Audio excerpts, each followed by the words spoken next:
Rain fell over Seoul like a funeral shroud. It slid down the floor-to-ceiling windows of the private estate perched high above Gangnam, streaking the glass like tears the city refused to shed openly. Inside, the penthouse sat wrapped in darkness, save for the amber glow of a single lamp casting shadows across Italian marble floors. The silence was suffocating. Deliberate. Yoon Tae-won sat motionless in a leather armchair facing the rain-soaked city below. His hands rested on the armrests. His steel-grey eyes, unusual, distinctive, inherited from a grandmother he never knew, reflected nothing. Not anger. Not grief. Not surprise. Just emptiness. On the glass coffee table before him lay a folder. Inside were photographs, bank statements, recordings, evidence of a betrayal that had taken months to uncover, but only seconds to confirm what he had always believed. People were predictable. People were weak. And everyone, without exception, could be bought. The man who had betrayed him tonight had been with him for 11 years. Had eaten at his table. Had sworn loyalty on his own mother's grave. Had called Taiwan brother countless times. And yet, for the right price, he had sold information to Jang Suk-minute, the leader of a rival syndicate, information that had nearly cost Taiwan his life 3 weeks ago. Taiwan had survived the ambush. Barely. Now the traitor was dead, his body already being handled by men who knew better than to ask questions. But the betrayal itself, that remained. It always remained. Taiwan lifted a glass of whiskey to his lips, the amber liquid barely trembling despite the violence his hands had delivered only hours ago. His knuckles still ached. The letters tattooed across them, owner on his right hand, E on his left, spelled a word that had once meant something to him. Honor. Now it felt like a cruel joke. He had honored men who had no honor. He had trusted when he should have remained cold. He had believed, just once, that someone could be loyal without expecting something in return. That belief had nearly killed him. Outside, lightning cracked across the Seoul skyline, illuminating the room for a brief, violent moment. In that flash, the tattoos covering Taiwan's arms became visible, extensive black and grey realism sleeves that told a story most people would never understand. On his right forearm, an angel statue stood frozen in mourning, wings folded downward as though too weary to rise. Wrapped around the angel's base were antique rosary beads, their details so precise they seemed almost real. Above them, a Roman numeral clock displayed a time that had significance only to him, the hour everything had changed, years ago. Dark roses climbed toward his bicep, layered with smoke and deep shadow work that blended seamlessly into architectural details. Crumbling columns, fractured stone, fragments of a world that no longer existed. His left arm mirrored the darkness. More roses, more smoke, more shadow. The ink was expensive. Professional. The kind of work that took hundreds of hours and told anyone who looked closely that the man wearing it had walked through violence, loss, and survival. But it was the tattoo on his neck that drew the most attention. Extending from the right side of his neck toward his collarbone was a sophisticated black and grey Italian-style realism piece. At its center stood an aged Roman cross, its surface bearing fine cracks that gave it a battle-worn, ancient appearance. A crowned serpent coiled around the cross in a controlled spiral, descending toward his chest. Fine smoke shading surrounded the entire design, creating depth and darkness that seemed to pulse against his light warm olive skin. The symbolism was intentional. Honor, discipline, violence, betrayal, and buried beneath all of it, pain. Pain that Yoon Tae-won had learned to carry silently, because showing weakness in his world meant death. He finished the whiskey and set the glass down without a sound. The rain continued. And somewhere across the city, in a world he had never considered entering, a woman was waking up for a job that paid barely enough to survive. She had no idea that their paths were about to cross. She had no idea that she would soon face impossible choices. And she had no idea that one of those choices would force the most feared man in Seoul to question everything he believed about humanity. Please like, share, and subscribe. Adanan Wosu's alarm sounded at 4:47 a.m. She silenced it before the second ring, her body already moving from instinct rather than desire. The small room she rented in a modest Seoul neighborhood was cold, the heating barely worked, and the landlord had promised to fix it for 2 months now. She didn't complain. She couldn't afford to complain. When you were a Nigerian woman in a foreign country with no family connections, no wealthy sponsors, and no safety net, you learned quickly that complaints solved nothing. Only work solved things. Only persistence.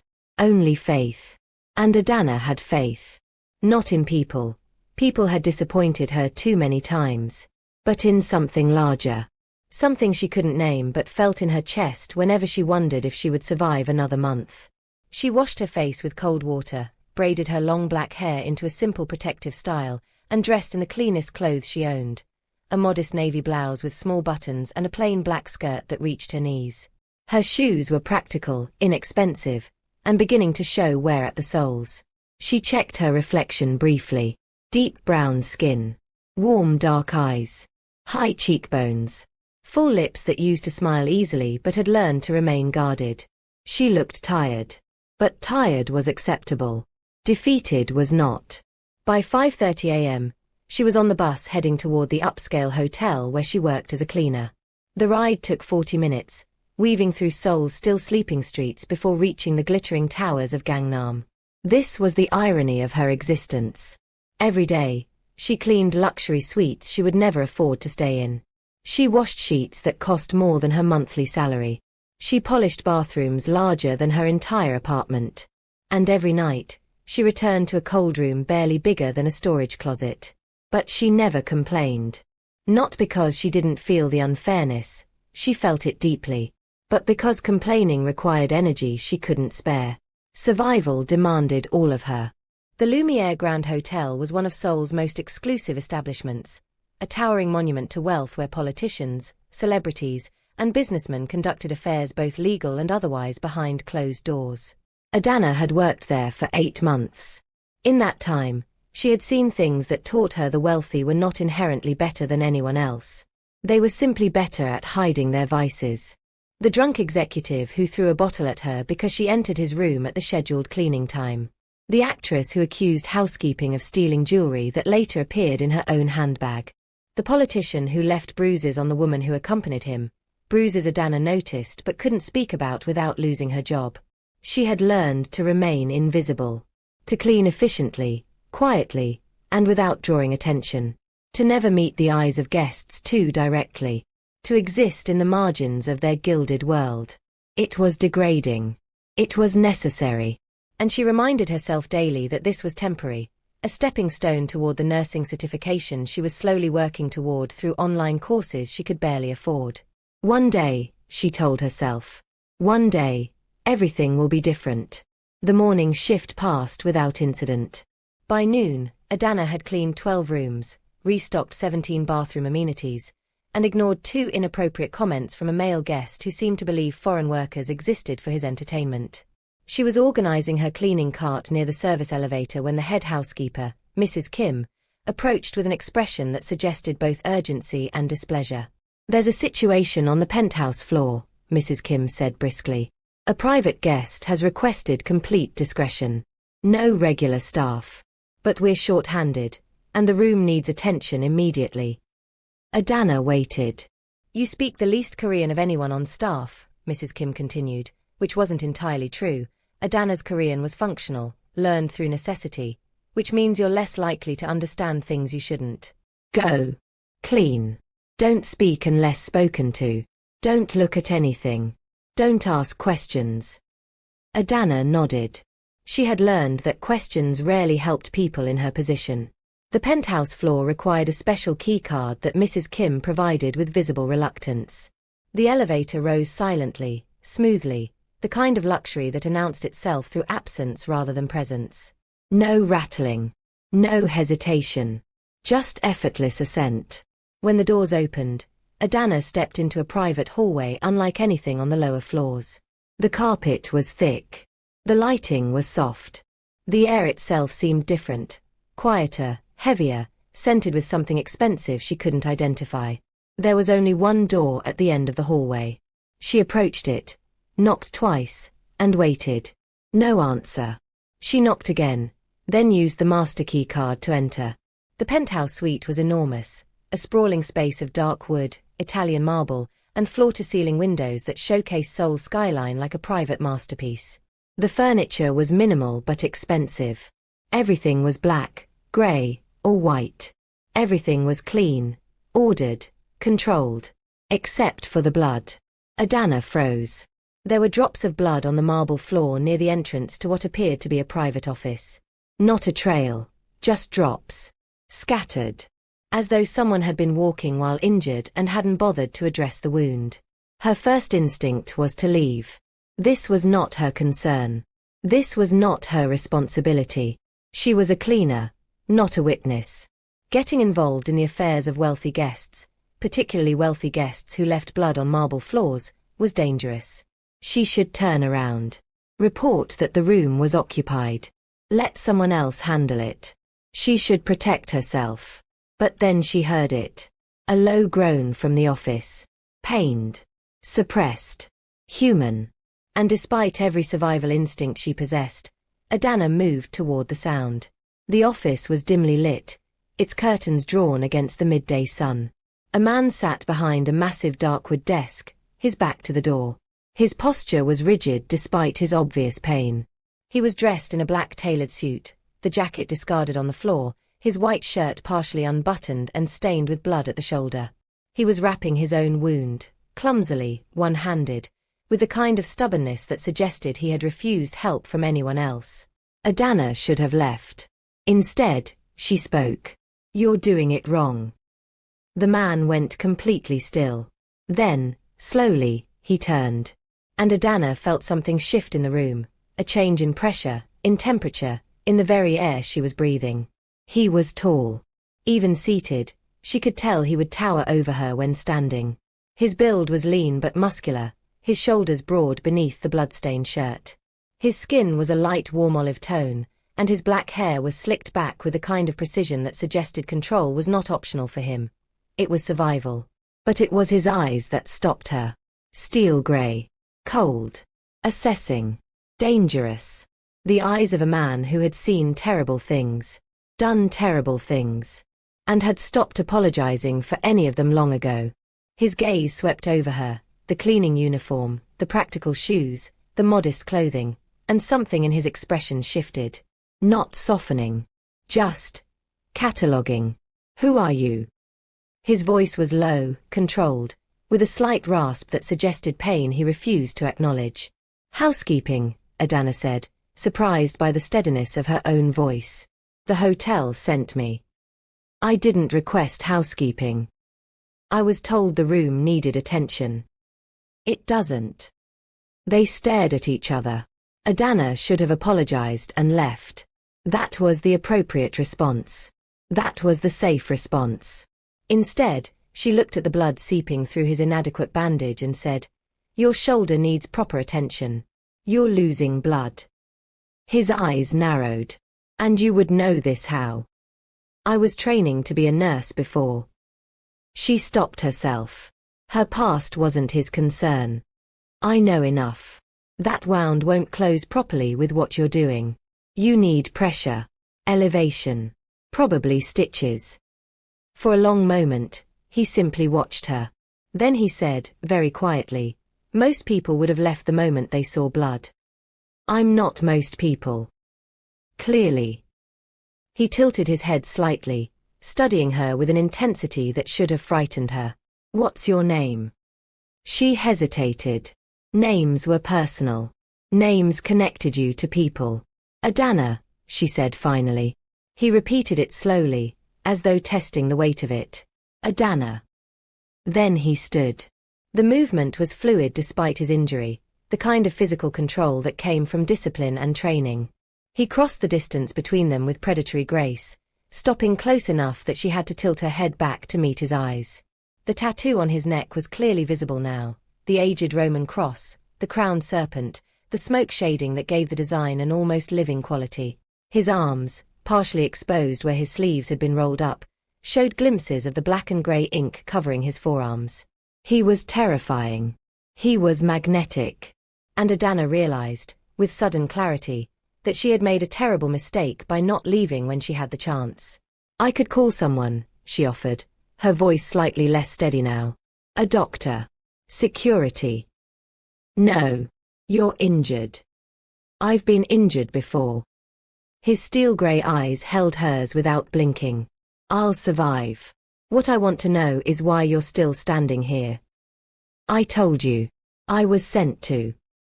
You saw blood. You heard someone in pain. The intelligent response would be to leave and deny seeing anything. Instead, you walked toward the danger and offered medical advice to a stranger who could be anyone. He leaned slightly closer. Why? Adana swallowed. Because you needed help. Something flickered across his face. Too fast to identify, too complex to name. Then it was gone, replaced by the cold mask he wore like armor. Get out. She blinked. Now. Adana turned and walked toward the door, her heart pounding against her ribs. She was halfway across the main room when his voice stopped her. Adana. She paused but didn't turn around. You saw nothing here. You heard nothing. You don't remember my face. Is that clear? Yes. Good. She continued walking. She didn't look back. But as the elevator doors closed behind her, she realized her hands were trembling. Not from fear. From something she couldn't explain. Something that felt like the beginning of a story she hadn't agreed to enter. Yoon Tae-won watched the elevator indicator show her descent. Then he returned to his office, sat heavily behind his desk, and allowed himself one moment of genuine confusion. The woman had seen blood and walked toward it. She had faced a stranger who radiated danger and offered help without asking what was in it for her. She had shown no fear, or at least, had hidden it well enough that even he couldn't detect it. In his world, that was impossible. Everyone feared him.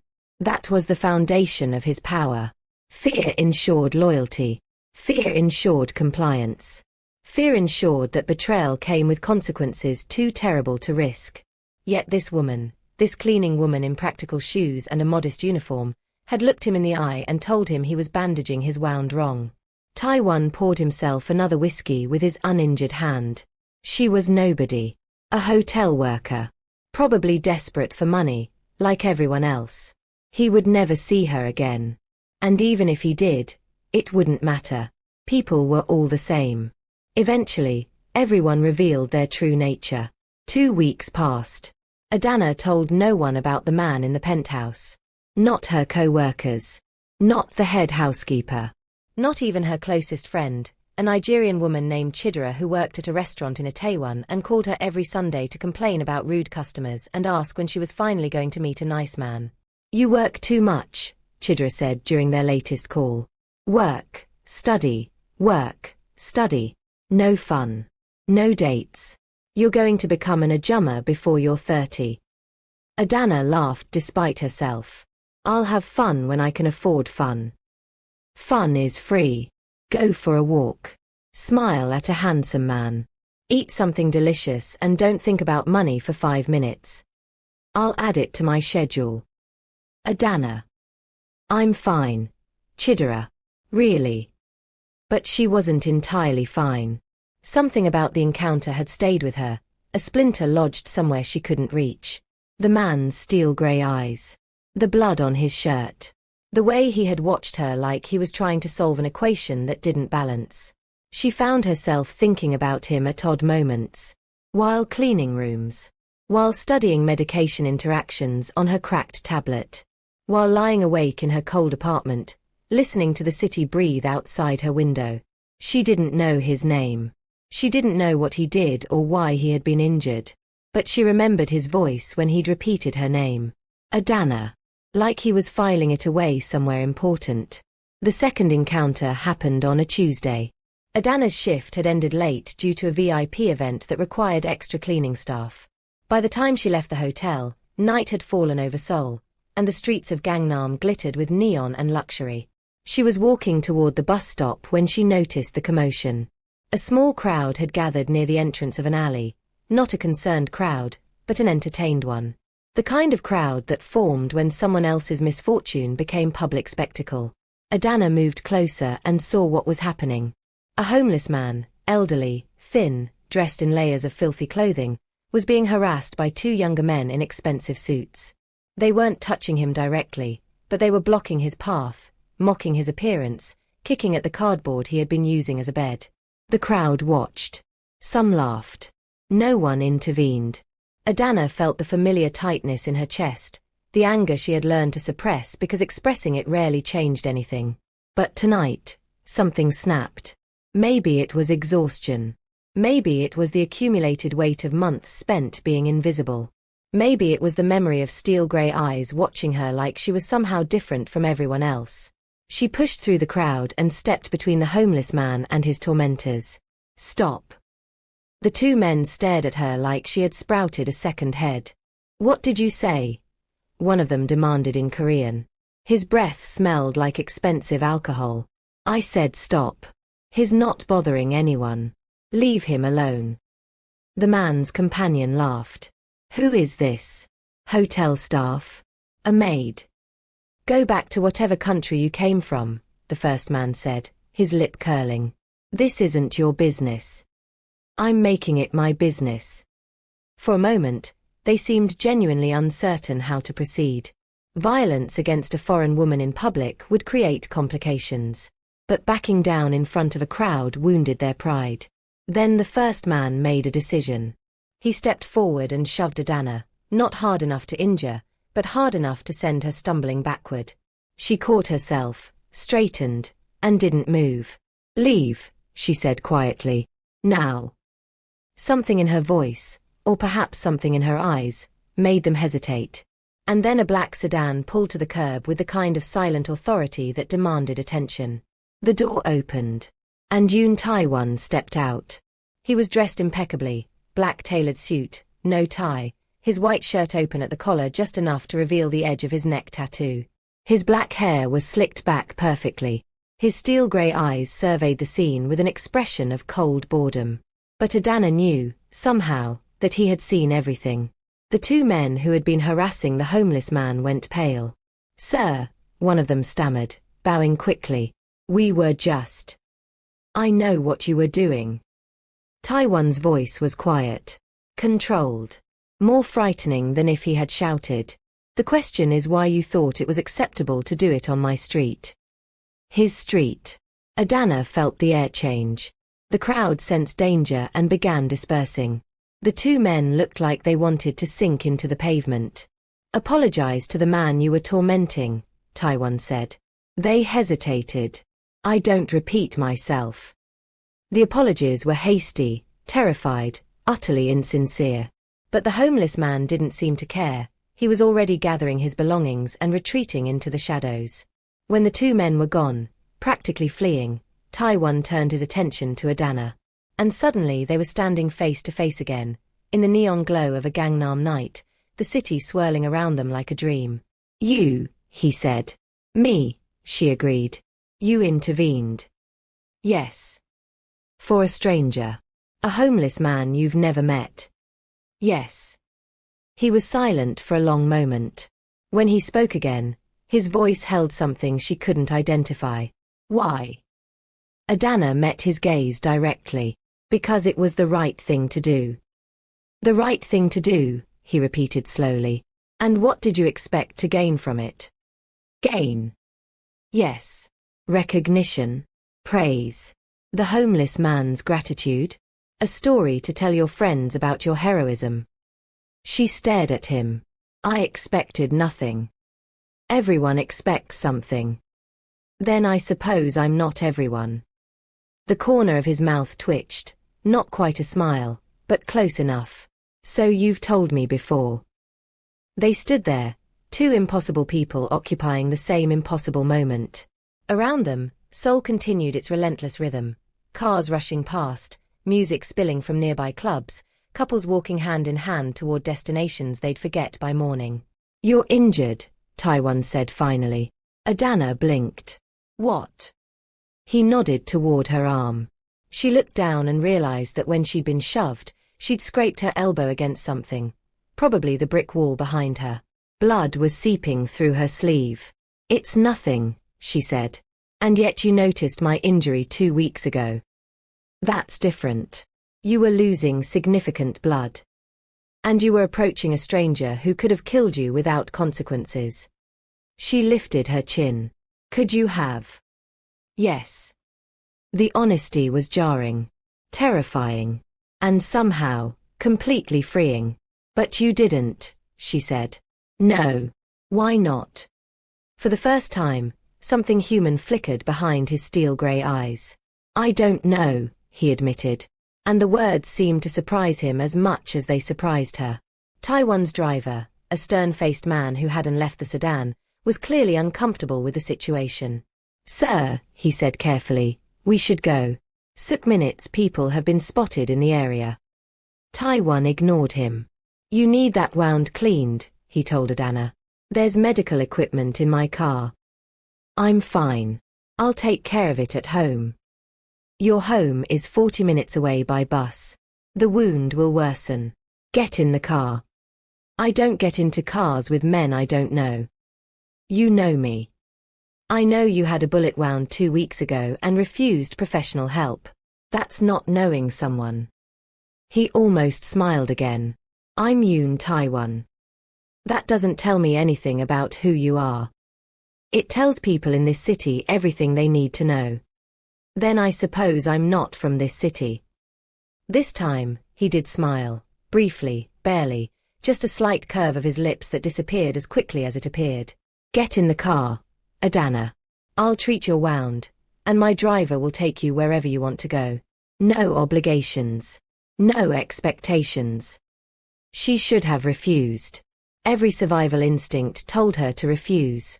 But something else, something stubborn and curious and perhaps slightly reckless, made her say, fine. But only because it's more efficient than waiting for the bus. The interior of the sedan was more luxurious than any hotel room Adana had ever cleaned. Taiwan sat across from her in the spacious back seat while his driver navigated Seoul's traffic with practiced efficiency. Between them was a first aid kit that looked like it belonged in a hospital rather than a car. Give me your arm, Taiwan said. Adana hesitated, then extended it. His hands were steady as he pushed her sleeve back to examine the scrape. She noticed his knuckle tattoos again, Ona on his right hand, E on his left. His fingers were long, his nails clean, his grip careful despite the roughness of his palms. It's not deep, he said, but it needs disinfecting. He worked in silence, cleaning the wound with antiseptic, applying antibiotic ointment, covering it with a bandage. His movements were practiced, efficient, the movements of someone who had treated injuries many times before. When he finished, he didn't release her arm immediately. Instead, he examined the rest of her, not with the predatory interest she was accustomed to receiving from men, but with something closer to clinical curiosity. You have calluses, he observed. From manual labor. From work. Yes. You're studying to be a nurse. How did you know that? You mentioned it when we first met. And I notice things. He finally released her arm.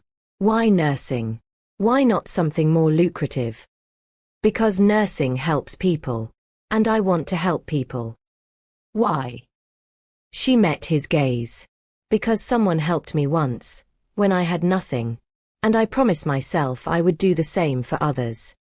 He watched her for a long moment. You know, he said quietly, in my experience, people who claim to want to help others are usually lying. They want recognition, power, control. They want to feel superior to the people they're helping. Then you've met the wrong people. I've met thousands of people. They've all been the same. Maybe you've been looking in the wrong places. And where should I be looking? Adana thought about it. At the people who have nothing to gain. The people who help even when no one is watching. The people who give even when they can barely afford to give. Those people don't exist. They do. You just haven't been paying attention. The car slowed. Through the tinted windows, Adana could see her neighborhood. Modest apartment buildings, small shops, families walking home from late shifts. This is my stop, she said. Taiwan nodded to his driver, who pulled to the curb. Adana opened the door, then paused. Thank you, she said, for intervening tonight. For the medical attention. I didn't do it for gratitude. I know, but I'm offering it anyway. She stepped out of the car and walked toward her building without looking back. But she could feel his eyes on her until the sedan finally pulled away, disappearing into the night. From that night forward, Yoon Tae-won couldn't stop thinking about her. This was unusual. He had built his empire on the ability to compartmentalize, to file away emotions, memories, and distractions in mental boxes that didn't interfere with business. He had trained himself to forget faces that didn't matter, dismiss encounters that served no purpose, move forward without looking back. But Adana's face refused to be filed away. Her dark brown eyes, her warm skin, the way she'd stood between wealthy men and a homeless stranger without hesitation. The way she'd looked at him like he was simply another person rather than the most dangerous man in Seoul. "You're distracted," Kwon Ji-hoon observed. They were in Tae-won's private office in the underground headquarters that served as the heart of his operations. Ji-hoon had been Tae-won's right hand for 15 years, long enough to recognize when something was wrong. "I'm thinking," Tae-won said, "about the Jang Suk-minute situation." "No." "About the expansion negotiations." "No." Ji-hoon waited. Tae-won said nothing. "Sir." Ji-hoon's voice was careful. "If something is troubling you, have someone look into a woman named Adana Nwosu. Nigerian. Works at the Lumiere Grand Hotel. Late 20s. I want to know everything about her." Ji-hoon's expression shifted almost imperceptibly. "May I ask why?" "No." "Is she a threat?" "I don't know yet." "Should she be handled?" Tae-won looked up sharply. "No. I want information, not action. Is that clear?" "Yes, sir." Ji-hoon left to carry out the order, and Tae-won turned to the window, watching the city lights flicker in the distance, wondering why a hotel cleaner with nothing to her name had managed to occupy more of his thoughts than the rival syndicate actively trying to destroy him. The report arrived 3 days later. Adana Nwosu. Age, 25. Born in Lagos, Nigeria. Father deceased, construction accident, 7 years prior. Mother deceased, illness, 4 years prior. One younger brother, Emmanuel, currently living with extended family in Nigeria and attending secondary school. Tuition paid by Adana despite her minimal income. Education.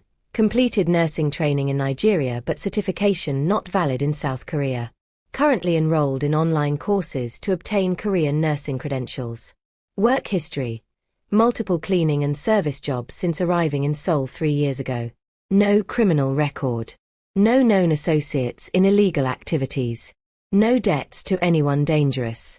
Rent status. Late on payments 2 of the last 3 months. Currently paying the minimum required to avoid eviction. Character notes from confidential interviews. Universally described as kind, quiet, hardworking, and someone who helps others without being asked. Tae-won read the report twice. Then he set it down and stared at the wall. The woman had almost nothing. She was barely surviving. And yet she was sending money to support a brother she couldn't afford to support, studying for credentials that would take years to obtain, and helping homeless strangers on the streets of Gangnam. It didn't make sense. In Tae-won's world, people protected themselves first. They accumulated resources. They looked for advantages. They helped others only when it benefited them. Adana's behavior followed none of those rules. Either she was running a long con he couldn't yet identify, or she was something he had stopped believing in years ago. Genuinely good. He needed to know which. The tests began the following week. Tae-won didn't do them himself, that would be too obvious, and he needed objective results. Instead, he arranged situations through intermediaries, watching from a distance, documenting her responses. Test 1. A tourist approached Adana outside her apartment building, claiming to have lost her wallet and needing money for a taxi to the airport. The amount requested was significant, enough for a week's worth of groceries for someone like Adana. Result: Adana gave the woman half of her remaining cash and directions to a nearby police station where she could report the lost wallet. Test 2.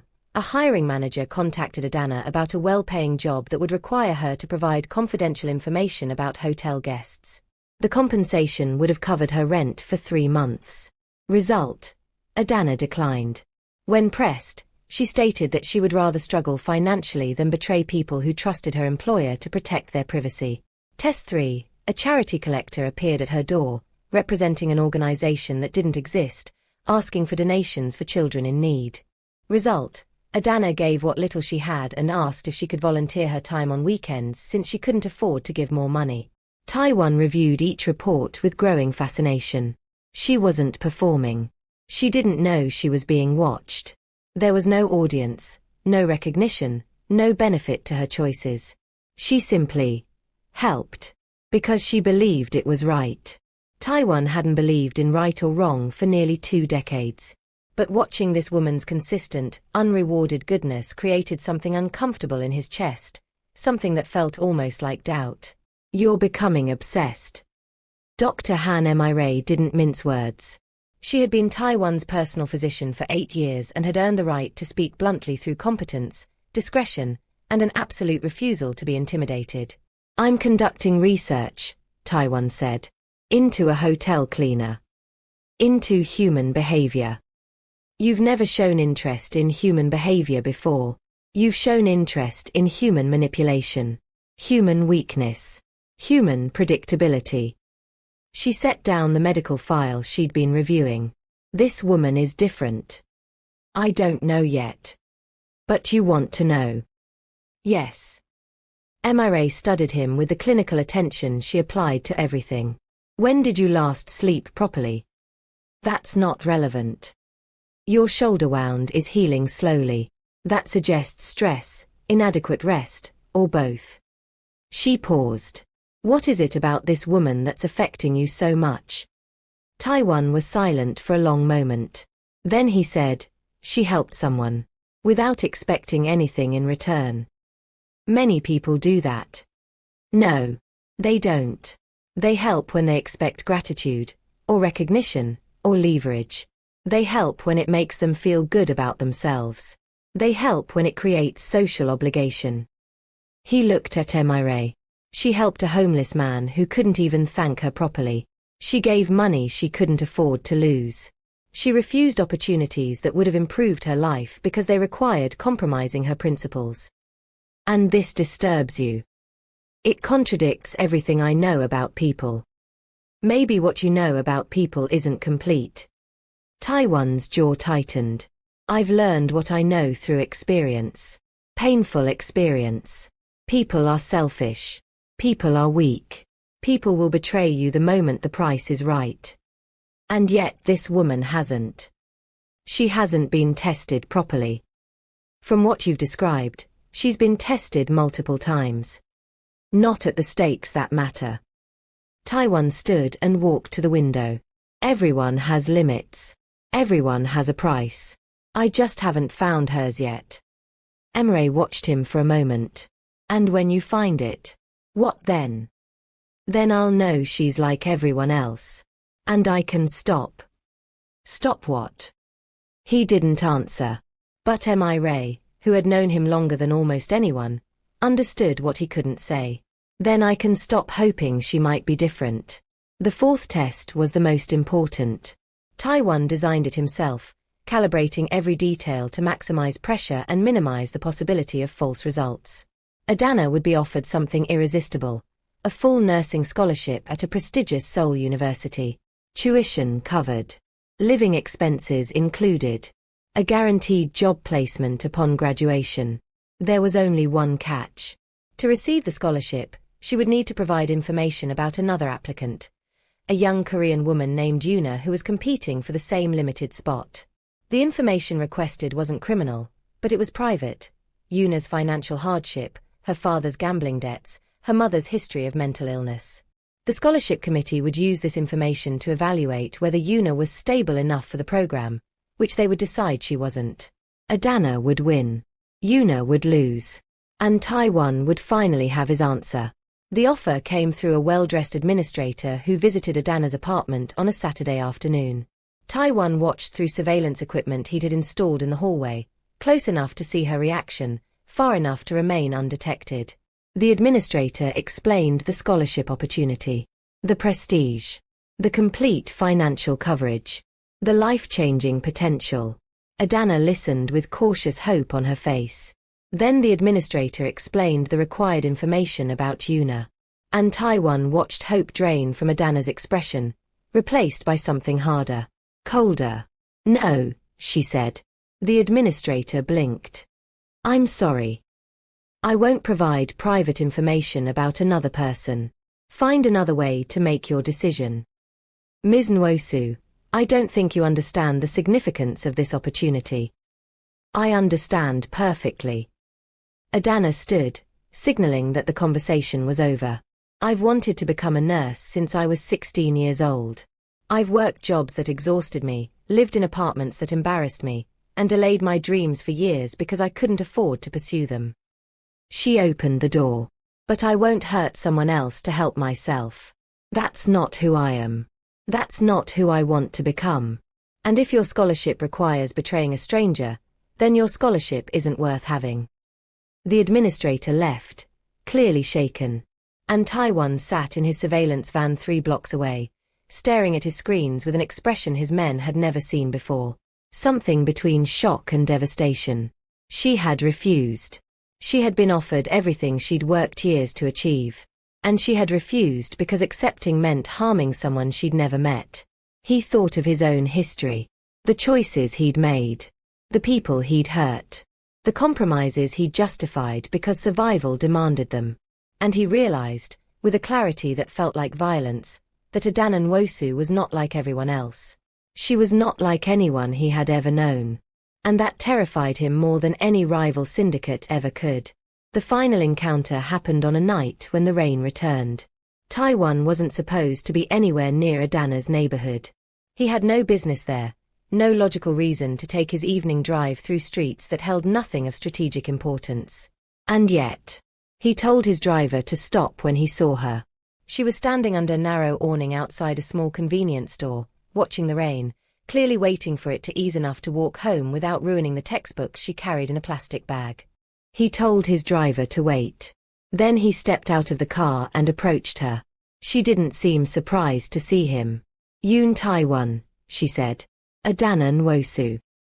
They stood there, rain falling in silver curtains around them, Seoul's neon lights reflecting in puddles at their feet. You've been watching me, she said. He didn't bother denying it.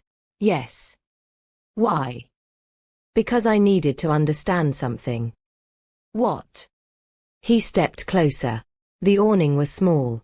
Their bodies were almost touching. I needed to understand why you do what you do. Help people, you mean? Yes. Because it's right. That's not an answer. That's a platitude. Adana met his gaze directly. In the glow of the store's lights, her dark eyes were steady, unafraid. When I was 15, she said, my father was injured at work. A construction accident. The hospital required payment upfront before they would treat him. We had nothing. My mother was begging in the streets.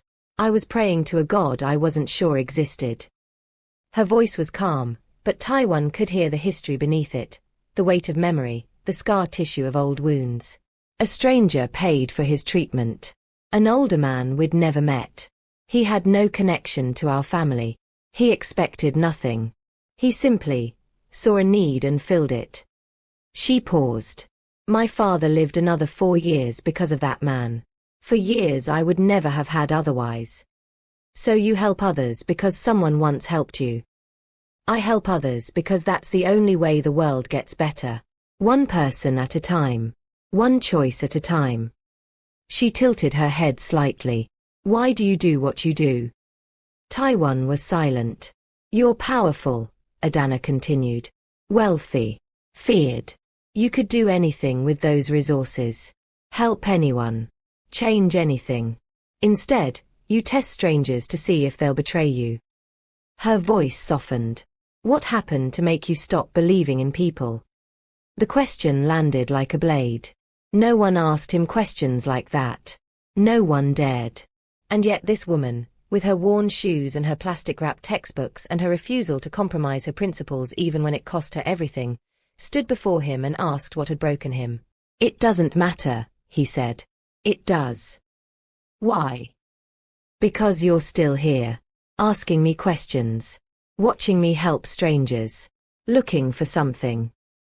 Her gaze held his without flinching. If you'd truly stopped believing, you wouldn't still be looking. The rain continued to fall.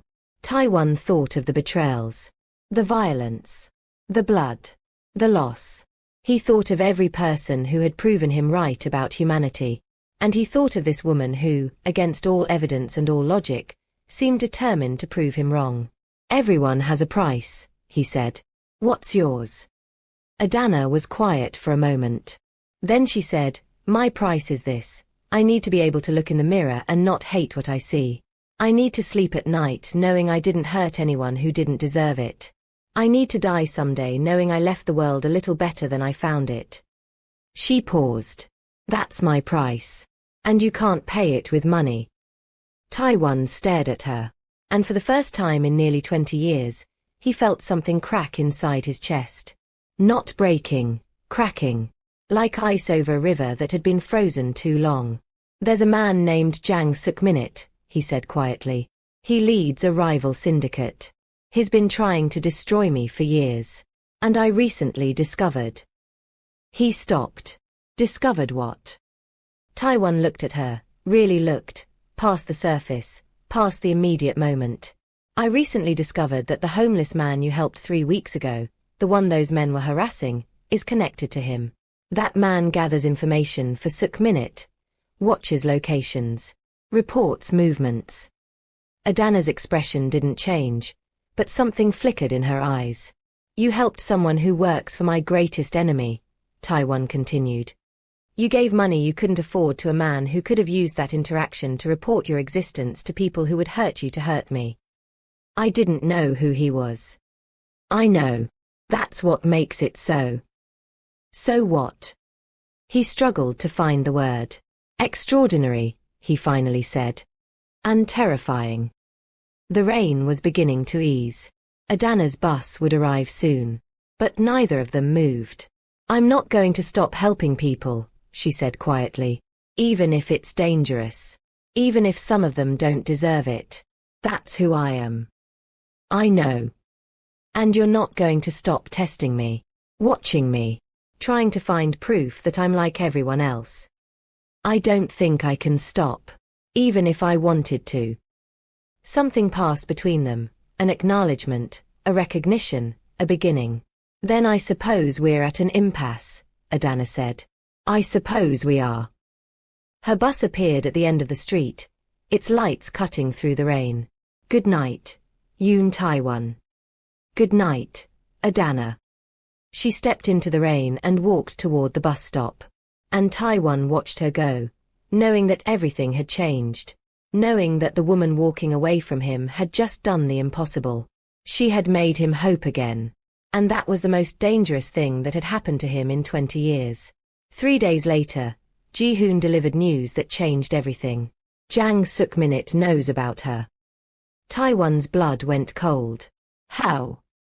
The homeless informant reported the interaction between you and the Nigerian woman. Suk-minute had her investigated. He knows where she works. Where she lives. That she's connected to you somehow. She's not connected to me. Sir. Ji-hoon's voice was careful but firm. You visited her neighborhood multiple times. You've had her under surveillance for weeks. You've had medical supplies in your vehicle that match the bandage on her arm. He paused. You're connected to her. And Suk-minute knows it. The silence in the office was absolute. Taiwan's mind raced through scenarios, strategies, countermeasures. But underneath all of it was something he hadn't felt in decades. Fear. Not for himself. He'd stopped fearing for himself long ago. Fear for someone else. What does Suk-minute want? He asked. We don't know yet. But he's had men watching her apartment building. Following her to work. Taking photographs. Of her. Of her. And of anyone she interacts with. Taiwan stood abruptly. Increase security around her building. I want men there 24 hours a day. Plainclothes. Invisible. If anyone gets within 50 meters of her with hostile intent, I want to know immediately. Sir, If I may. Ji-hoon hesitated. Perhaps the safest approach would be to distance yourself from her. If Suk-minit believes she's unimportant. He already believes she's important. Otherwise, he wouldn't be watching her. Taiwan's jaw tightened. The time for distance was before I started this. That time is past. Then what is your strategy?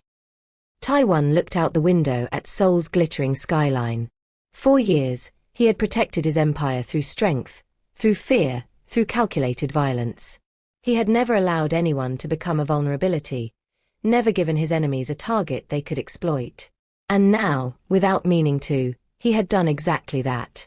A hotel cleaner. A Nigerian woman with nothing. A person who helped strangers because she believed it was right. She was in danger because of him. Because he had become obsessed with understanding her. Because, for the first time in 2 decades, he had let himself hope that someone might actually be different. My strategy, he said quietly, is to ensure that no harm comes to her. Whatever the cost. And if the cost is your position, your power, your empire. Taiwan was silent for a long moment. Then he said something that would have shocked anyone who knew the man he had been even a month ago. Then so be it. Ji-hoon stared at him. And in that moment, watching his boss's face, he understood that something fundamental had shifted. Yoon Taiwan, the man who trusted no one, believed in nothing, and had built his entire world on the certainty that people were universally selfish, had found something worth protecting. Or rather, someone. And that changed everything. Adana sensed the change 3 days before anyone told her what was happening. The feeling began as a prickle at the back of her neck during her morning commute, the awareness of being watched. She'd experienced this before in Lagos, had learned to trust her instincts about danger, and she knew immediately that something was different. The men on the bus who seemed to be reading newspapers but never turned the pages. The car that followed her route precisely too many times. The way strangers' eyes lingered on her a moment too long. She didn't panic. Panic served no purpose. Instead, she began varying her routines. Taking different buses. Leaving work at irregular times. Walking through crowded areas rather than quiet streets. But the watchers persisted. And Adana knew, with cold certainty, that her life had become complicated in ways she couldn't yet understand. The confirmation came on a Friday night. She was working late. The VIP floor had required extra attention after politicians' party had gotten out of hand, and the hotel was nearly empty when she finished her shift. She was walking through the service corridor toward the employee exit when a hand grabbed her arm and pulled her into an alcove. She spun, ready to fight, and found herself face to face with a Korean woman she'd never seen before. The woman was tall, elegant, with shoulder-length dark hair and the kind of composed expression that suggested she was rarely surprised by anything. Adana Nwosu, the woman said. My name is Han Emire. I'm a physician. And I'm here because Yoon Taiwan sent me. Adana's heart was pounding, but she kept her voice steady. Why would he send you? Because you're in danger. And he couldn't come himself without making the situation worse. Danger from whom? From a man named Jang Suk-minit, the leader of a rival syndicate. He knows about your connection to Taiwan.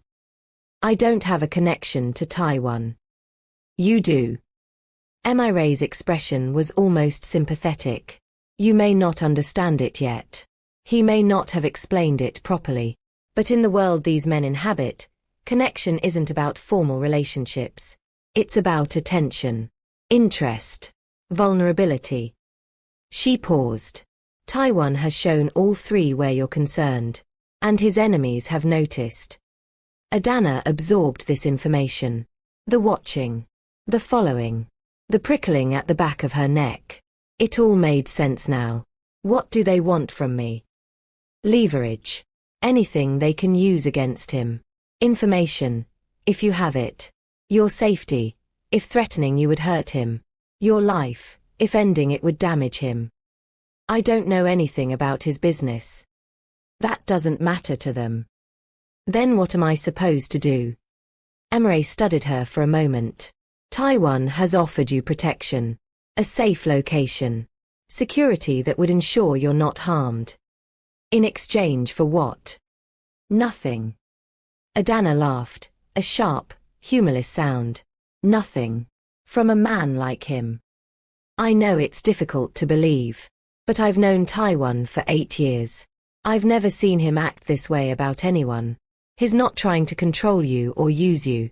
He's trying to protect someone who doesn't know they need protection. Why? Ray hesitated. Then she said, because you're the first person in 20 years who's made him believe that good people actually exist. And he'll destroy himself before he lets anything happen to that belief. The words hung in the air between them. Adana thought about the man she'd met in the penthouse. Cold, suspicious, wrapped in armor made of cynicism and pain. She thought about the man who had appeared in Gangnam to stop 2 bullies from tormenting a homeless person. She thought about the man who had bandaged her wound with careful hands and asked why she helped strangers. And she realized, with a clarity that felt almost painful, that she had become important to someone extremely dangerous. Not because of what she could give him, but because of what she had already given him without knowing it. Hope. Where is this safe location? She asked. I'll take you there now. My things will be handled. Taiwan has people who can secure your apartment, collect your belongings, ensure nothing falls into enemy hands. Adana was silent for a moment. Then she said, take me to him. Ray's eyebrows rose slightly. To him? Yes. If I'm going to trust someone with my safety, I need to understand who he really is. What he's really done. Why this is happening. She met the doctor's eyes directly. I refuse to be a pawn in a game I don't understand. If Yoon Taiwan wants to protect me, he can explain himself first. Ray studied her for a long moment. Then, very slowly, she smiled. He said you'd say that. Did he? Yes. He said you'd refuse to be passive. That you'd demand to know the truth. That you'd walk into danger rather than accept protection you hadn't chosen. And what did he say in response? He said. Ray paused. He said that's why you're the first person he's trusted in 20 years. The car that took them through Seoul's nighttime streets was armored. Adana could tell by the weight of the doors, the thickness of the windows, the subtle heaviness of the entire vehicle. She sat in the back seat with Ray, watching the city lights stream past like a river of neon. What should I know before I meet him? She asked. Know that he's more dangerous than you've seen. What you've witnessed is his restrained self. The man beneath that is capable of violence you can't imagine. And yet he hasn't hurt me. Because you've given him no reason to. In his world, that's significant. His world. Adana turned the phrase over. The Mafia world. The criminal world. The world of power, control, and survival. He didn't choose it, he inherited it after. Ray stopped. After what? After he lost everything else. She didn't elaborate, and Adana didn't press. Some answers needed to come from the source. The estate was hidden behind walls that could withstand military assault. They drove through checkpoints manned by serious men with serious weapons, past gardens that were beautiful but strategically landscaped to provide cover and sightlines, past buildings that looked decorative but probably served purposes Adana didn't want to understand. The main house was enormous. Traditional Korean architecture blended with modern security in ways that were both elegant and terrifying. The rain had stopped, but water still dripped from curved eaves, catching light from hidden fixtures. Ray led her through hallways guarded by silent men who watched without speaking. And then they reached a door that was clearly different from the others. Reinforced. Private. Important. Ray knocked once, then stepped aside. The door opened. And Yoon Taiwan stood before her. He looked different here than he had in the hotel or on the rain-soaked Gangnam Street. More real, somehow. More himself. He had discarded the formal jacket of his black suit and stood in a white shirt with sleeves rolled to his elbows, revealing the full extent of his arm tattoos. The angel, the rosary, the clock, the roses, all of it visible in the warm light of the room behind him. His steel-grey eyes found hers immediately. You came, he said. You expected me not to. I expected you to refuse protection entirely. I might still refuse it. She held his gaze. But I wanted to understand first. He stepped aside, gesturing for her to enter. The room was a private study, book-lined walls, expensive furniture, a large window overlooking gardens that had probably witnessed terrible things. Taiwan closed the door behind her. They were alone. Ask your questions, he said. I'll answer what I can. Adana looked around the room, absorbing the details. The locked cabinets. The security monitors showing different angles of the estate. The subtle evidence of a life built on control and paranoia. Then she looked at him. Who are you, really? He was silent for a moment. Then he sat in one of the leather chairs and gestured for her to take the other. She remained standing.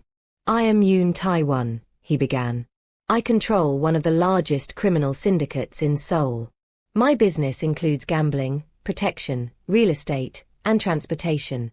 Illegal activities that generate billions of won annually. I employ over 300 people directly and influence thousands more through subsidiary operations. His voice was flat. Factual. I have killed people. Not many with my own hands, but enough. I have ordered violence, destruction, and devastation against those who threatened me or mine. I have done things that would horrify you. Adana's expression didn't change, but her hands tightened at her sides. I was not always this, Taiwan continued. Once, I was a boy who believed in honor, family, and loyalty. But I learned, through pain, that those beliefs were naive. People don't want honor. They want advantage. And when you're powerful enough, when you control enough, you become a tool for their ambitions rather than a person they actually care about. What happened to you? Adana asked quietly. What made you this way? Taiwan's jaw tightened. He was quiet for so long she thought he wouldn't answer. Then he spoke. I was 19 years old when I discovered that my uncle, the man who raised me after my parents died, had betrayed me. He sold information about our family's operations to a rival faction. He did it for money. Simple, boring money. His hands rested on the arms of the chair, knuckles white. The rival faction didn't just use the information to attack our business. They came for blood. They murdered my sister. She was 17. Adana's breath caught. Her name was Yoon Seoyoon, Taiwan continued, his voice low. She wanted to be a teacher. She used to make fun of my serious expressions. She was the only person in the world who could make me laugh. The room was absolutely silent. I found her body in the house we grew up in. Our uncle had led them there. He had unlocked the door. He had watched them do it. Did he? Adana's voice was barely a whisper. Did he face justice? Taiwan's eyes met hers. They were empty. He faced me. She understood what he meant. After that, Taiwan said, I stopped believing that people could be trusted. I stopped believing in loyalty, in honor, in goodness. Those were stories for children.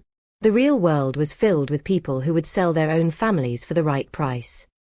He stood slowly, walked to the window, and looked out at the rain-washed gardens. For 20 years, I've operated on that belief.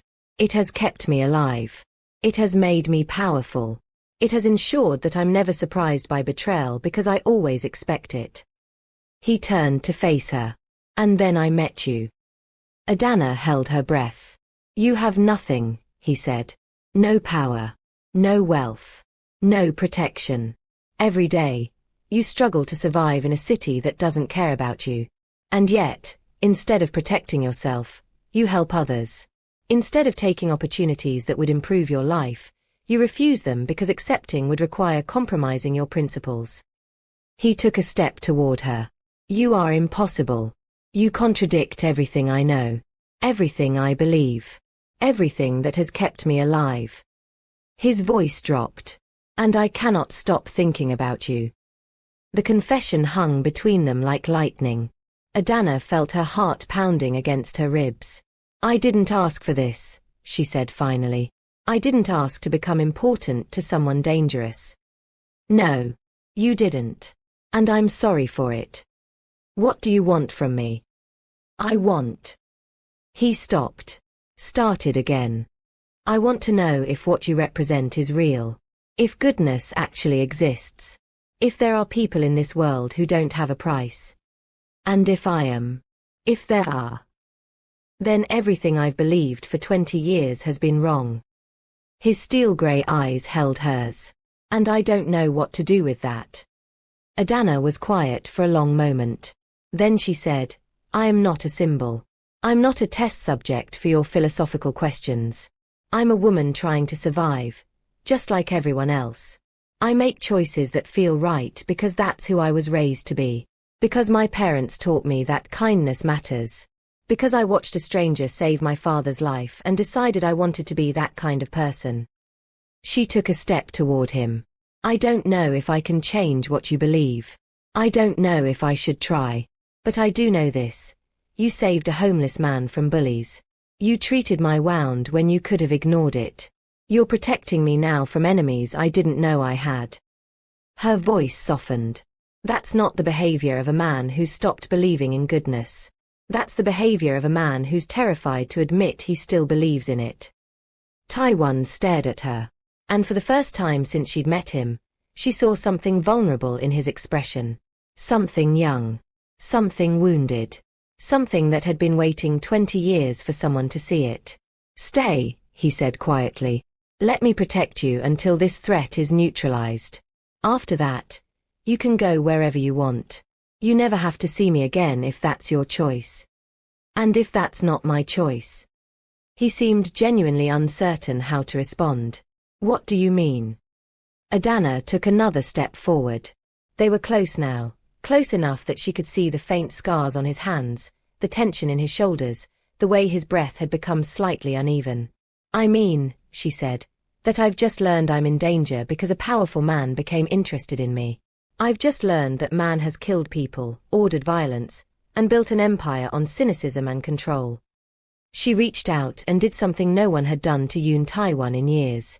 She touched his hand. But I've also learned that man was a boy who lost everything. Who had his faith destroyed by someone he trusted. Who's been carrying a wound for 20 years that never healed. Her fingers rested lightly against his knuckle tattoos. Wanna. I don't know what happens next, she said. I don't know if I can help you. I don't know if you can protect me. I don't know if either of us survives whatever's coming. She looked up into his steel grey eyes. But I know that you're not the monster you think you are. And I know that running away right now would be the easy choice. Her voice was steady. I've never been interested in easy choices. The moment stretched between them, fragile, electric, filled with possibility. Taiwan looked at her hand resting on his.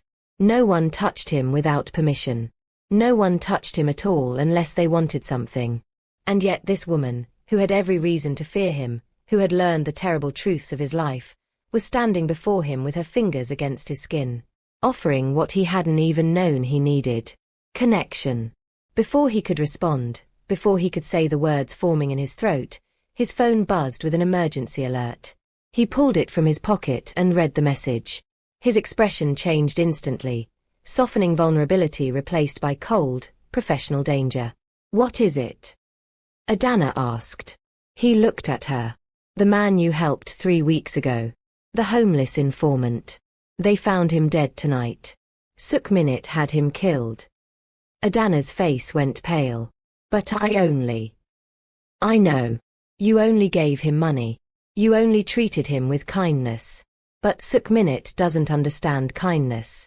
He thought you were making contact with one of his assets. He thought you were trying to turn the informant against him. That's insane. That's his world. Taiwan's jaw tightened. And now you're part of it. Whether you chose it or not. Adana absorbed this. The homeless man was dead. Dead because she had helped him. Dead because kindness, in certain worlds, was misinterpreted as threat. So what happens now? She asked quietly. Taiwan looked at her for a long moment.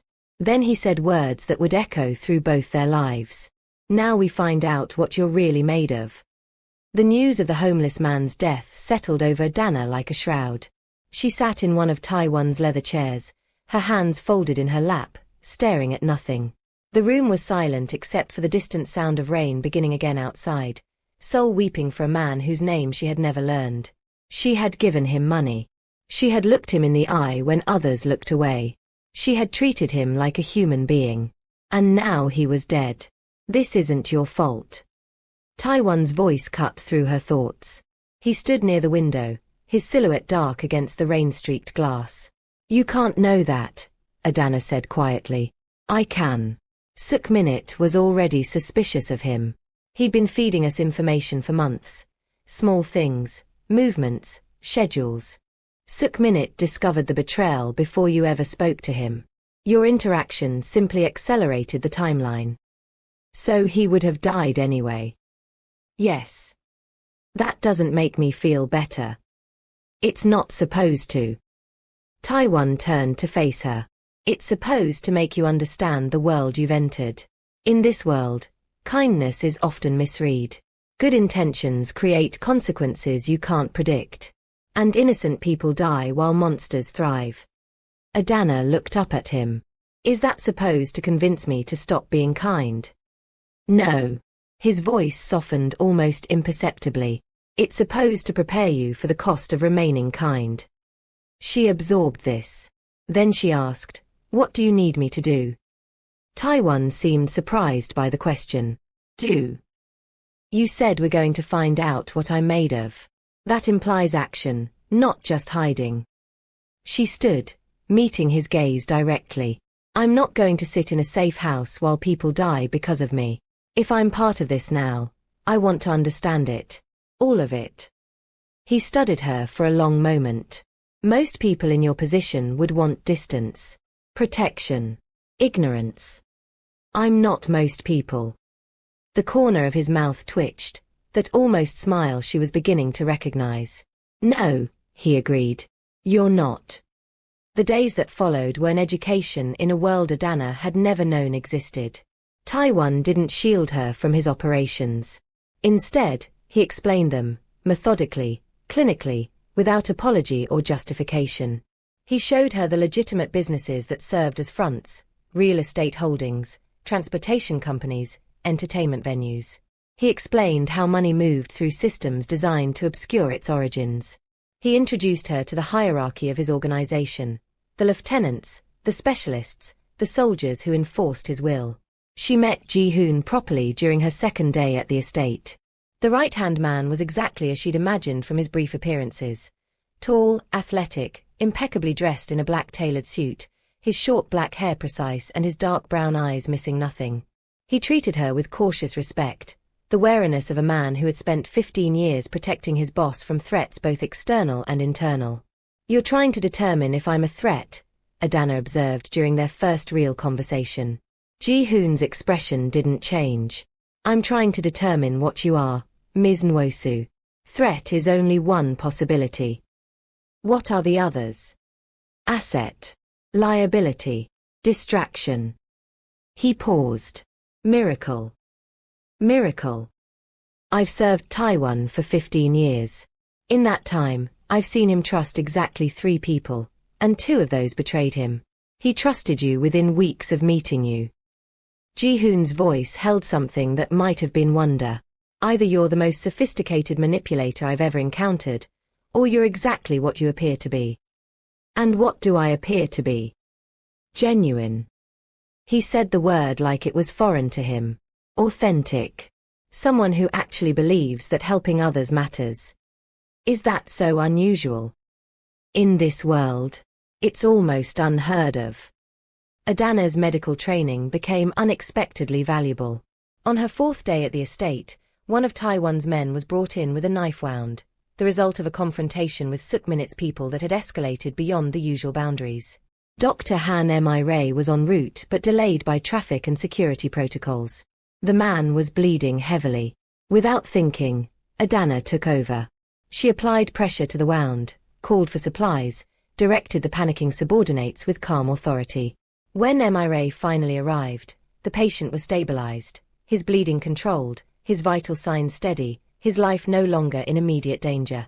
Impressive, Mi said, examining Adana's work. Your training was thorough. My training was interrupted. I learned what I could before I had to leave Nigeria. You have natural instincts. Emire glanced at her. Have you considered continuing your medical education here? Formally. I've been working toward it. Slowly. It's expensive, and I couldn't afford. Those obstacles may no longer apply. Adana understood what she meant. Taiwan could afford anything. But accepting his help felt complicated in ways she wasn't ready to examine. The confrontation came that evening. She found Taiwan in his study, reading reports with the focused intensity he brought to everything. He looked up when she entered, his steel-grey eyes finding hers with an immediacy that still unsettled her. Your man will survive, she said. Dr. Han confirmed it. I know. She informed me. He set down the papers. She also told me what you did. I helped where I could. You saved his life. There's a difference.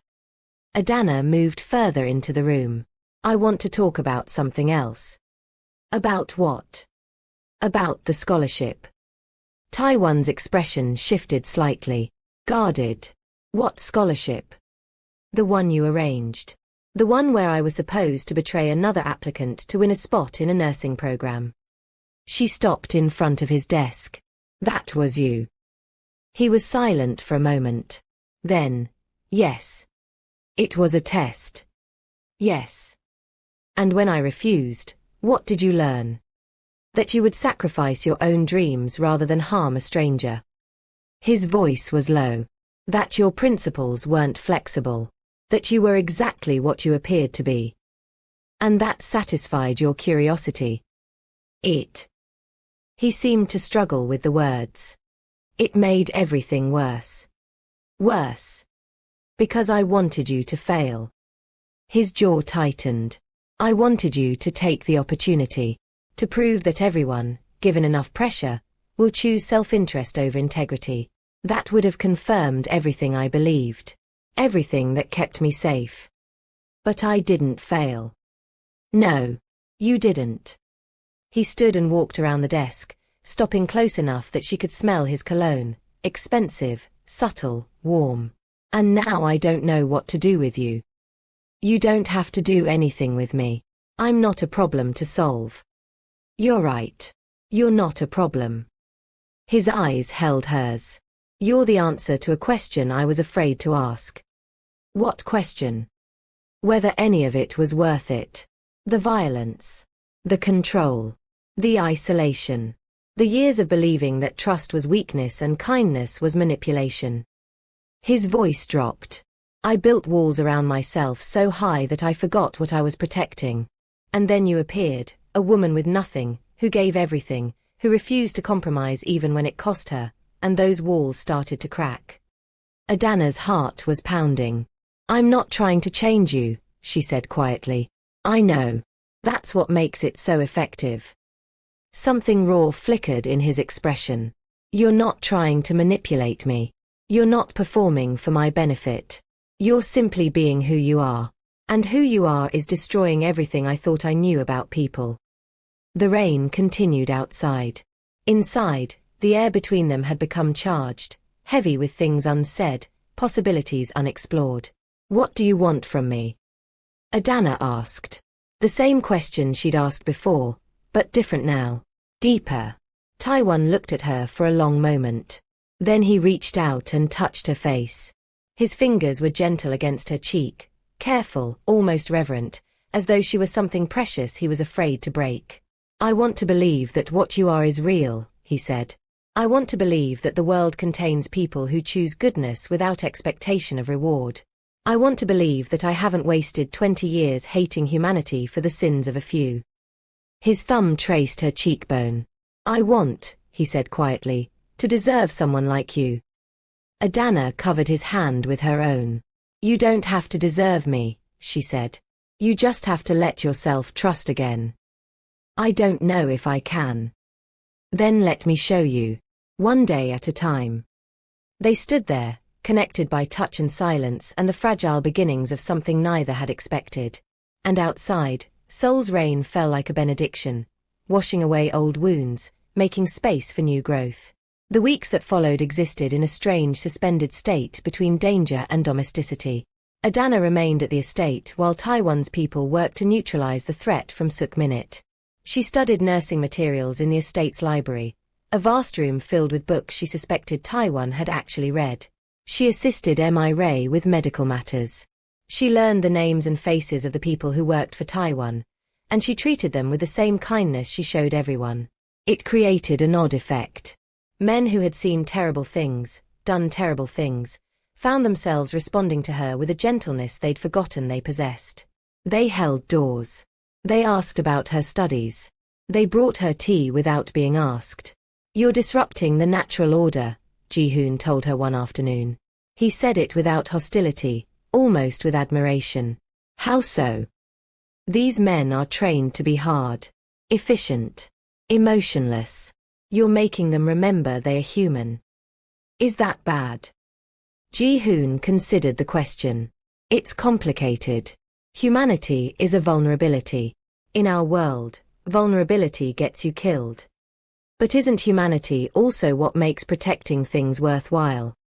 He looked at her for a long moment. "You sound like him," he said finally. "Before." "Before what?" "Before his sister died. Before he became what he is now." Ji-hoon's voice softened. He used to believe in things. Honor. Loyalty. The possibility of genuine human connection. He used to smile. Adana thought about Taiwan's rare almost smiles. The way his expression shifted when he looked at her. The vulnerability he showed only in private moments. "He's still in there," she said. "The person he used to be." "Maybe." Ji-hoon sounded uncertain. "Or maybe you're creating someone new. Either way." He paused. "Either way, don't hurt him. I've seen what happens when he's broken. The world can't afford it again." Adana and Taiwan fell into a routine. Mornings, she studied while he handled business matters she wasn't privy to. Afternoons, they often found themselves in the same spaces: the library, the garden, the private sitting room that overlooked Seoul's distant skyline. They talked. Not about his operations. Usually. About other things. Books they'd read. Places they'd been. The lives they'd imagined for themselves before reality intervened. "I wanted to be a teacher," Taiwan said one evening. They were sitting in the garden, the city lights glittering below them like scattered diamonds. "When I was young. Before I understood what my family was involved in." "What changed?" "My father died when I was 12. My uncle took over. I learned, very quickly, that my inheritance wasn't a choice. It was a sentence. You could have walked away." "Could I?" He looked at her. "People who walk away from this life don't survive. The knowledge we carry is too dangerous. The enemies we've made are too numerous. You don't leave, you just choose between ruling and being ruled. And you chose ruling. I chose survival. The ruling came later, once I realized it was the only way to protect myself." "Protect yourself from what?" "From everything." His voice was tired. "From rivals who would destroy me. From allies who would betray me. From the world itself, which seemed determined to prove that no one could be trusted." Adana reached over and took his hand. He stared at their intertwined fingers like he'd never seen such a thing before. "You trusted me," she said quietly. "Not at first. But eventually."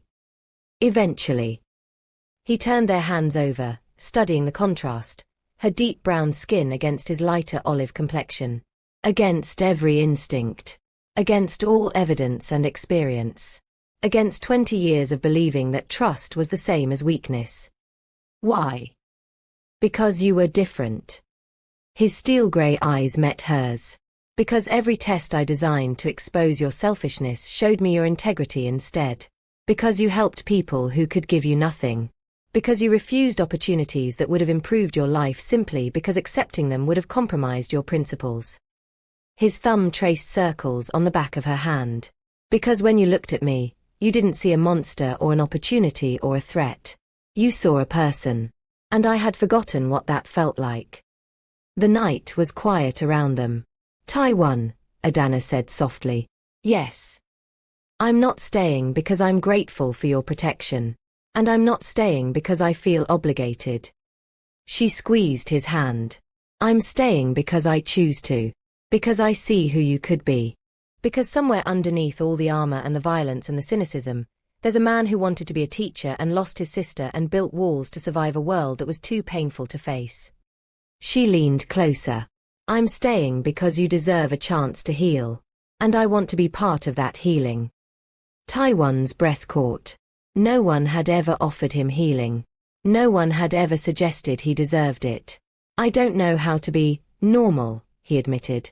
"I don't know how to have relationships that aren't transactional. I don't know how to trust without waiting for betrayal." "Then we'll learn together." Adana smiled slightly. "I don't exactly know how to navigate relationships with mafia bosses. We're both in unfamiliar territory." Something shifted in his expression. Something that looked almost like hope. "You're remarkable," he said. "I'm just me. That's what makes you remarkable." And when he leaned forward and pressed his lips to her forehead, gentle, reverent, full of unspoken promises, Adana felt something settle into place. Something that felt like belonging. The attack came 3 weeks later. Adana was in the library, studying pharmacology modules on her tablet, when the first explosion rocked the estate. She dropped the tablet and ran to the window. Smoke was rising from the eastern perimeter. Gunfire crackled in the distance. Sharp, staccato bursts that spoke of coordinated assault rather than random violence.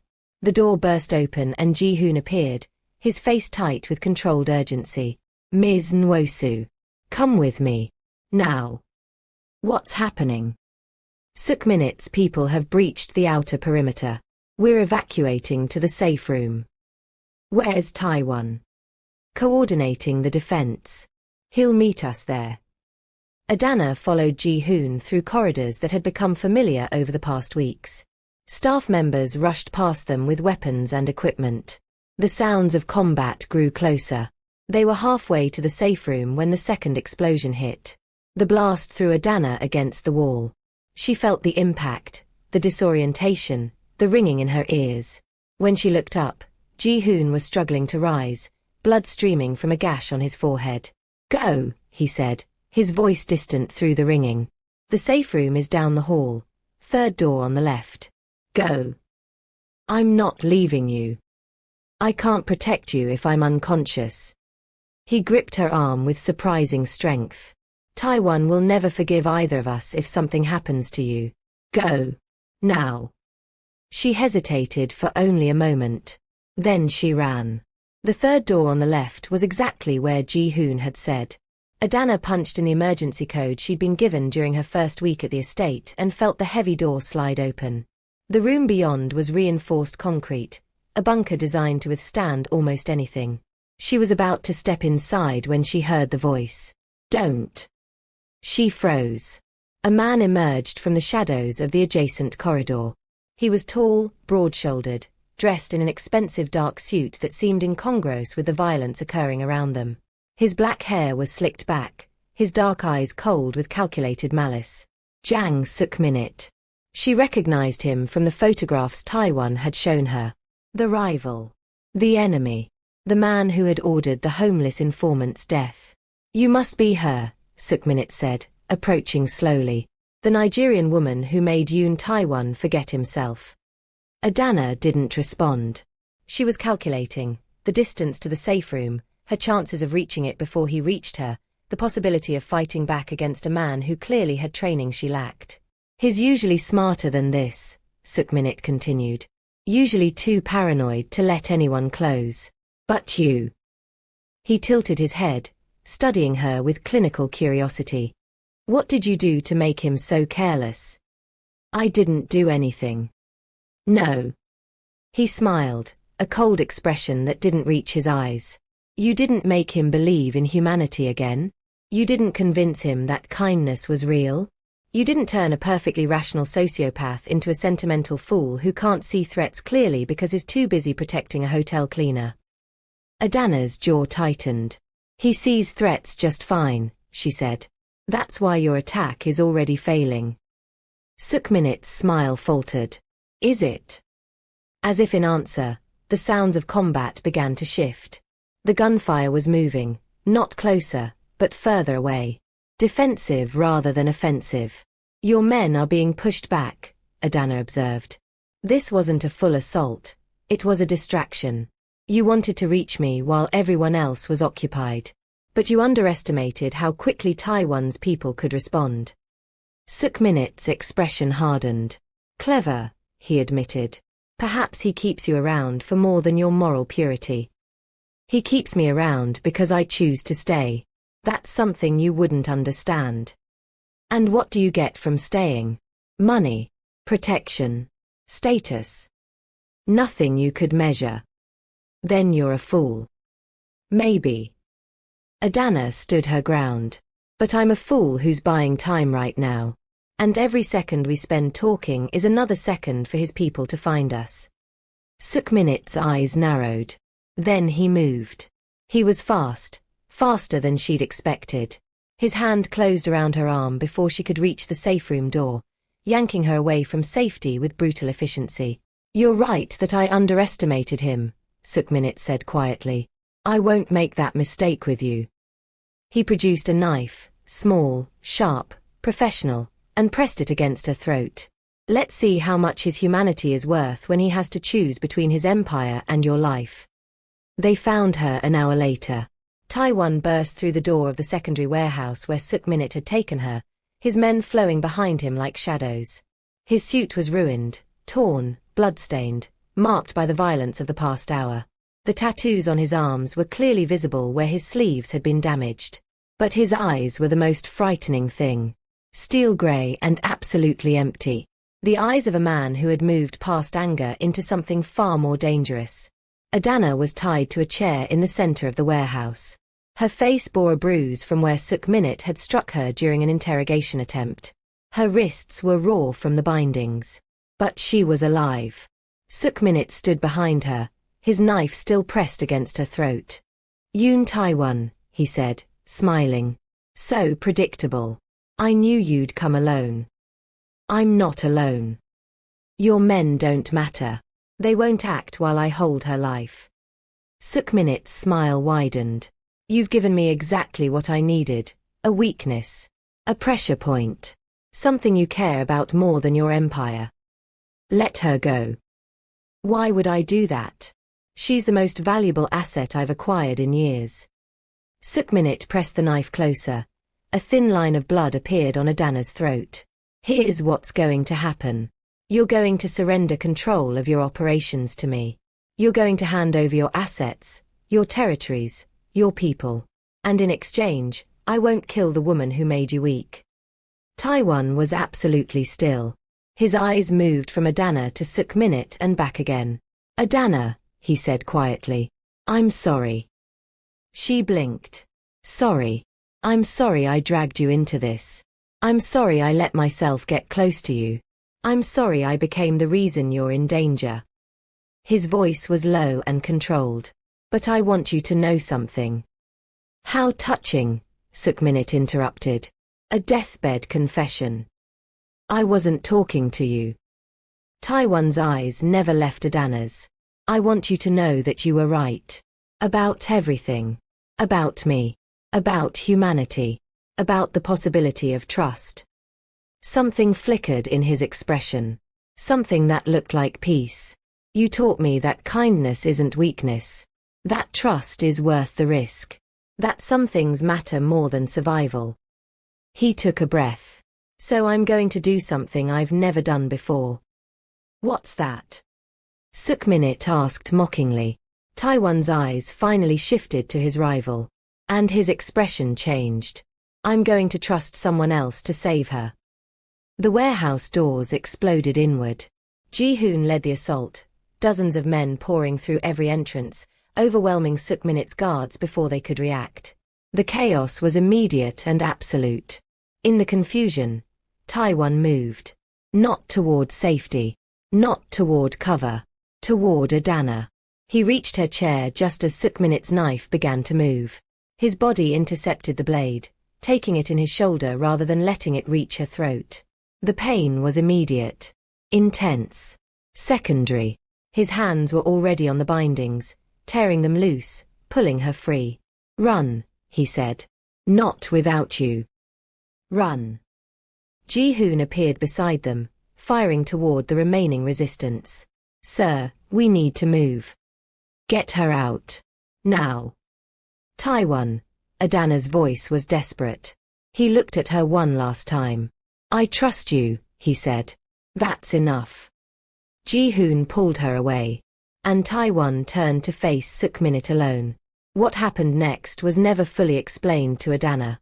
She heard gunfire, shouting, the sounds of violence that seemed to last forever. Ji-hoon kept her in an armored vehicle until his men reported the warehouse was secure. When they finally let her out, Taiwan was standing in the doorway. He was covered in blood, most of it not his own. The knife wound in his shoulder was still bleeding. But he was alive. Sukminit was not. The hospital room was private, quiet, and filled with enough security to protect a head of state. Adana sat beside Taiwan's bed, watching him sleep. The surgery to repair his shoulder had been successful. Dr. Han had performed it personally, but the blood loss and trauma had left him exhausted. She held his hand. His fingers twitched slightly in response to her touch, an unconscious acknowledgement of her presence. "You could have died," she said quietly, though she knew he couldn't hear her. "You could have let Ji-hoon take the risk. You could have protected yourself first."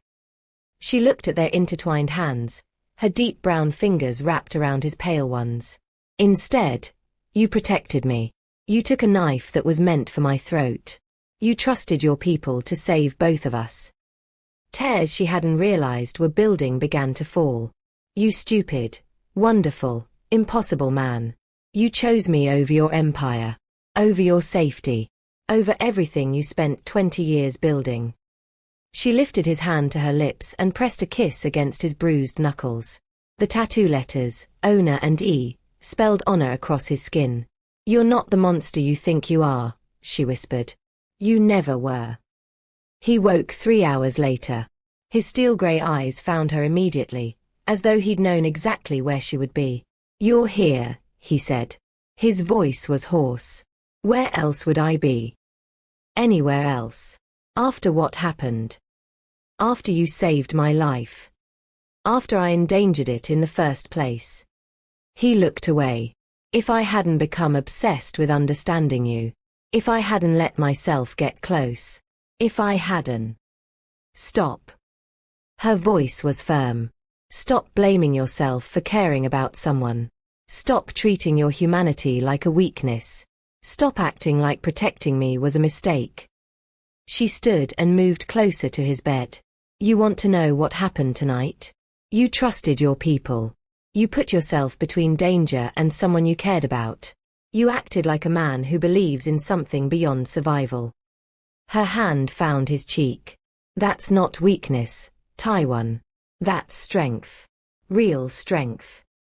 He stared at her, and something in his expression finally broke. The walls he'd spent 20 years building.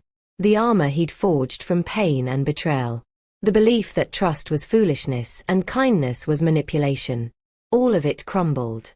And what remained was a man who was tired. Tired of being alone.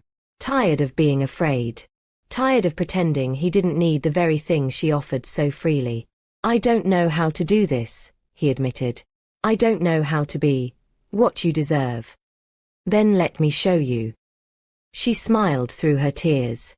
"We'll figure it out together. And if I fail? If I hurt you? If I can't be what you need? Then we'll deal with that too." She leaned down and pressed her forehead against his. "I'm not looking for perfection, Taiwan. I'm looking for honesty. For effort. For someone who's willing to try." "I'll try," he whispered. "For you. I'll try." And when she finally kissed him, softly, carefully, full of promise, he kissed her back. Not with the control and restraint he applied to everything else. With hope. With vulnerability.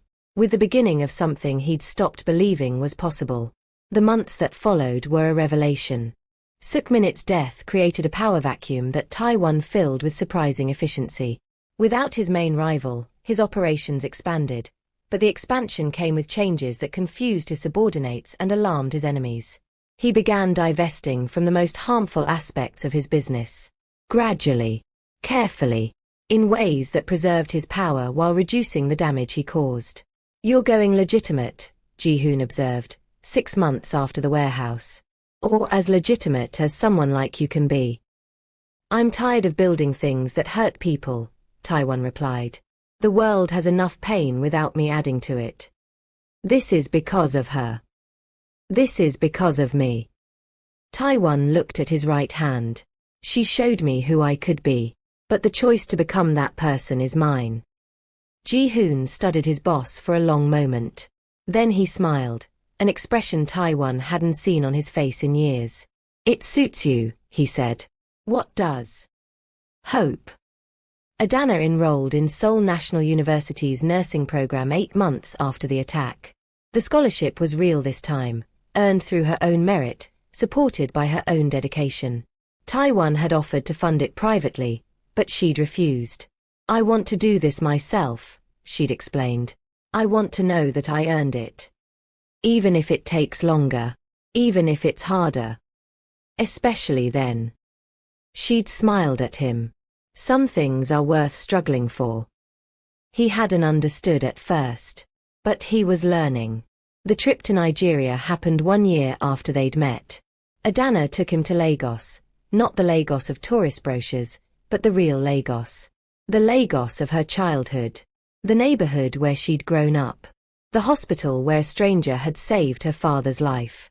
She introduced him to Mama Efima, the elderly woman who had known Adana's parents, who had helped raise her after they died, who had wept with joy when Adana returned with stories of her new life. Taiwan sat in Mama Efima's modest living room, surrounded by photographs and doilies and the warmth of a home that had nothing to prove and everything to give. "So you are the man who stole our Adana's heart," Mama Efima said, studying him with eyes that had seen decades of people and retained the ability to see through them all. "I didn't steal it," Taiwan replied. "She gave it freely." "And what did you give in return?" "Everything I have. Everything I am." He glanced at Adana, who was watching them with barely suppressed amusement. "Everything I'm becoming." Mama Efima considered this. Then she smiled. "Good," she said. "That is the correct answer."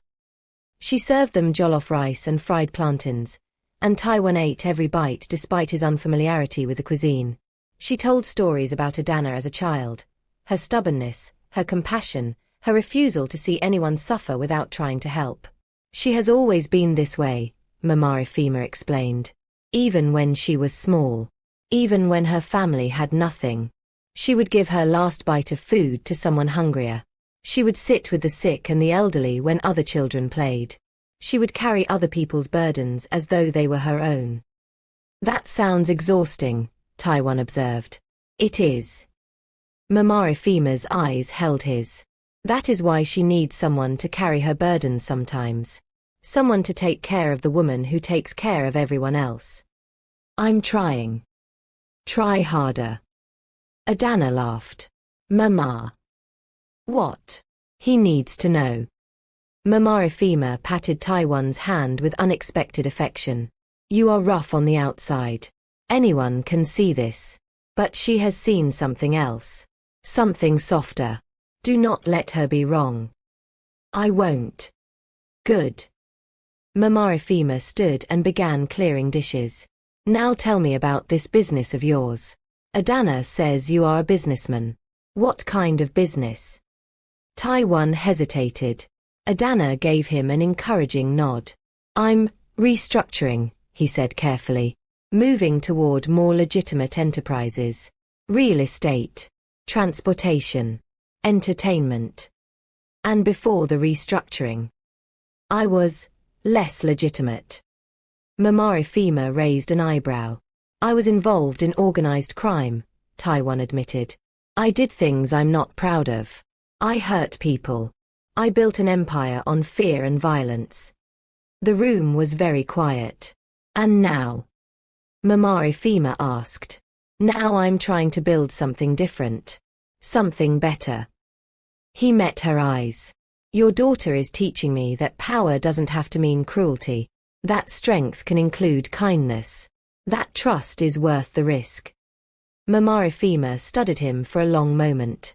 Then she said, in Nigeria, we have a saying, the forest is large, but it is not larger than the hunter who has patience. You have been hunting something your whole life. Something you could not name. Something you thought did not exist. She gestured toward Adana. You have found it. Do not let it escape because you are afraid of the consequences. I won't, Taiwan said. I promise. Good. Mama Ifema smiled again, a real smile, full of acceptance. Now help me wash these dishes. In this house, everyone works.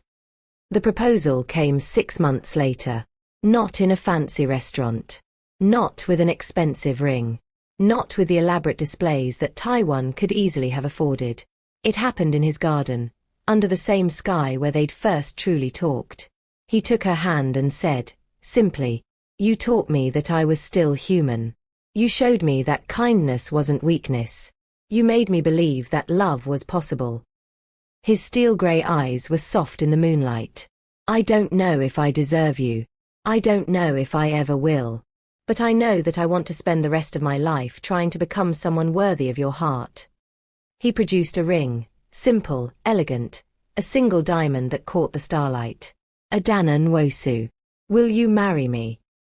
She looked at him, this man who had been a monster and was becoming something else. This man who had tested her and been transformed by what he found. This man who had taken a knife for her and was now offering her his life. Yes, she said. And the word changed everything. The wedding was held in Lagos. Not because Taiwan's business required Korean discretion, though it did. Not because Nigerian ceremonies were less complicated, though they were. Because Adana wanted to be married in the place where she had learned that kindness mattered. Where a stranger had saved her father. Where Mama Ifema could watch her walk down the aisle and weep with joy. The ceremony blended traditions. Nigerian colors and music and food.